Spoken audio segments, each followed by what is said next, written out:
Germán, bienvenido. ¿Cómo andás? ¿Cómo estás, Pilar? ¿Todo bien? Muy bien, un tema muy interesante el que propones para esta jornada y tiene que ver con el aporte económico de las mujeres en nuestro país, en un informe que fue global, pero acá que tiene algunas características particulares, ¿no? Sí, fue presentado la semana pasada por ONU Mujeres en el Parlamento. Efectivamente, vamos a discutir un poco sobre eso. Básicamente, una de las cosas que es interesante ver, que también arranca en la presentación que hace Furtado, que es la que presenta el informe, y refiere a un libro que es muy interesante, que se llama ¿Quién le hacía la cena a Adam Smith?, que es este libro más o menos que vemos por acá y que está por ahí en la presentación.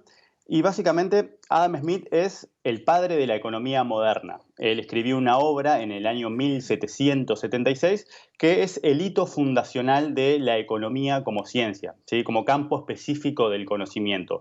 Y una de las preguntas fundamentales de la economía, por más tonto que parezca, es cómo llega la cena o cómo llega la comida a la mesa de todos nosotros. Esa es una pregunta que él se hizo y su respuesta fue: no llega por la benevolencia del carnicero, ni del cervecero, ni del panadero, sino por la búsqueda del interés propio, ¿sí? Si cada uno busca su interés propio, como conducidos por una mano invisible, vamos a llegar a lo mejor para todos nosotros. Y eso es como un principio místico de un orden de que si todos hacemos lo que es mejor para nosotros mismos, llegamos a una cosa que es mejor para todos. Entonces, lo que propone la tesis de esta autora, de la autora del libro, que es una autora sueca, es básicamente que cuando Smith contesta eso, ¿sí? Sé cómo llega la comida a nuestra mesa, en realidad él omite una parte importante, omite la mitad de la historia. La cena a su mesa no llegaba por la benevolencia del carnicero, del panadero o del cervecero, sino que llegaba porque se la hacía su madre, ¿sí? Smith, el padre de la economía moderna, vivió gran parte de su vida con su madre.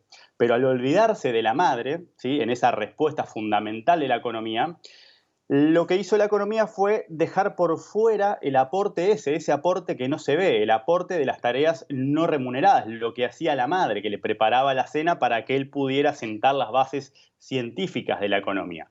Entonces, toda esa infraestructura, ¿sí?, de trabajo sobre el que se monta la economía que importa, la economía que se cuantifica, la economía que se mide, queda invisibilizado. Entonces, lo que hace este trabajo es tratar de enmendar ese error histórico que arrastramos de hace casi 250 años. Un Entonces, trabajo no remunerado que lo lleva adelante mucho más la mujer y que en general no se valora en precio. exactamente, no se cuantifica, por eso la ciencia económica se olvidó de eso y lo que es interesante que propone la autora es justamente el por qué. Entonces, un primer paso para lograrlo es ver cómo se distribuye el trabajo remunerado y el trabajo no remunerado. Y eso es información que se desprende de una encuesta que se llama la encuesta de uso del tiempo, ¿sí?, que básicamente lo que hace es ver en qué se dedican las personas su tiempo a lo largo de todas las tareas que hacen. Entonces, cuando vos mirás la encuesta de distribución del uso del tiempo, las mujeres dedican el doble de tiempo al trabajo no remunerado, a ese trabajo que se invisibiliza, que no queda comprendido dentro de las cuentas nacionales, ¿sí? Las cuentas nacionales es el sistema estadístico del que surge el Producto Interno Bruto, por ejemplo. Todas las estadísticas fundamentales de una economía surgen del sistema de cuentas nacionales.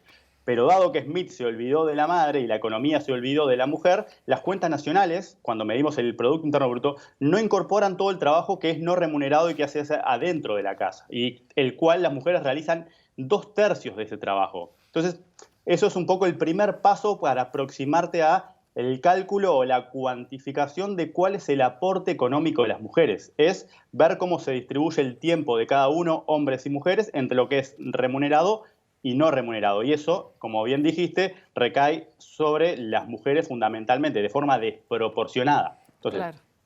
ese es un primer paso. Ahora bien, ahora, ¿cómo medimos la contribución económica del trabajo no remunerado al Producto Interno Bruto, al crecimiento de una economía? Y ahí lo que necesitamos es hacer lo que es el costo de reemplazo del trabajo, ¿sí? Por ejemplo, hay un chiste que es un chiste histórico y que es un chiste sexista, pero que ilustra muy bien el punto al que queremos llegar, es si un hombre se casa con su ama de llaves, y lo mantenemos en ese término para que quede de la época que es, el PIB, la economía cae, ¿sí? Pero si al otro día va y pone a la madre en una casa de salud, la economía aumenta. Ese chiste lo que muestra es que el mismo trabajo puede importar o no, y cuando digo importar o no, pienso desde lo que es la medición al crecimiento de una economía, dependiendo si se hace adentro de la casa sin remuneración o si se contrata a alguien para que lo haga. Entonces, lo que se hace es, se omite ese error y se considera cuál es el costo que saldría en el mercado hacer este trabajo. Y eso lo que hace el resultado que vemos ahí en el gráfico. Básicamente ahí tenés dos datos.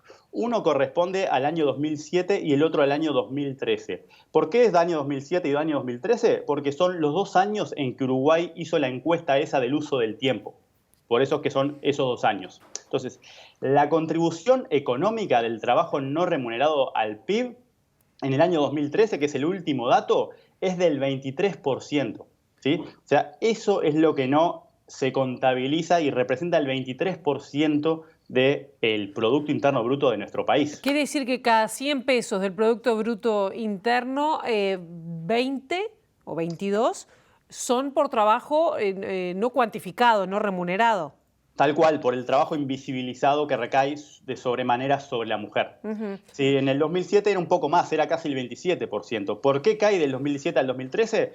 Porque el trabajo no remunerado es contracíclico. Cuando la economía anda bien, como pasó entre el 2007 y el 2013, las familias, ¿qué es lo que hacen? Contratan ese servicio y dejan de hacerlo ellos mismos. Entonces es por eso que se explica la caída. Pero en el último dato, efectivamente ese 23%, como lo presentaste vos, que es todavía más intuitivo, de 23 pesos de cada 100, bueno, son trabajo no remunerado. Y cuando vos haces un doble clic y te metés adentro, lo que tenés que el 71% del aporte es de la mujer. O sea, del 23%, el 16% lo aportan las mujeres. Claro, ¿sí? y me imagino, y ya tenemos que ir cerrando, pero me imagino que no debe ser lo mismo el aporte de las mujeres dependiendo los años de estudio y la situación socioeconómica que se encuentre, ¿no?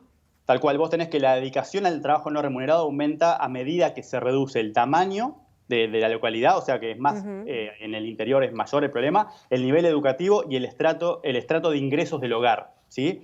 Y una última cosa antes de terminar, para que quede en magnitud relativa lo que es ese 23%, es que cuando vos metés ese 23% y comparás cuál es el aporte de todos los sectores de actividad a la economía, efectivamente el trabajo no remunerado supera a lo generado por la industria manufacturera, supera lo generado por el comercio, por los restaurantes, por los hoteles, supera la construcción y supera la suma de todos los sectores que están vinculados a los cuidados, o sea, los servicios de educación, de salud, los personales, los domésticos, que ahí es lo que se ve en el gráfico. Y si solamente considerás la mujer, que es ese 16,3, efectivamente también supera el aporte de la industria, de la construcción, de las actividades primarias y de la mayoría de los sectores de actividad que tenemos en Uruguay. O sea que es de una magnitud importantísima lo que se está omitiendo. Bueno, vamos a tener que encontrar un nuevo chiste, ¿no? Porque acá vemos que las mujeres trabajan y mucho, ¿no?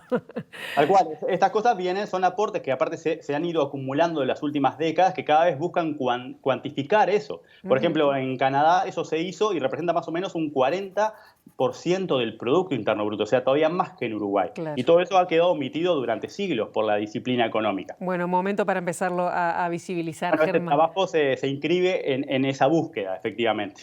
Germán, muchísimas gracias y nos reencontramos en una semana. Nos vemos.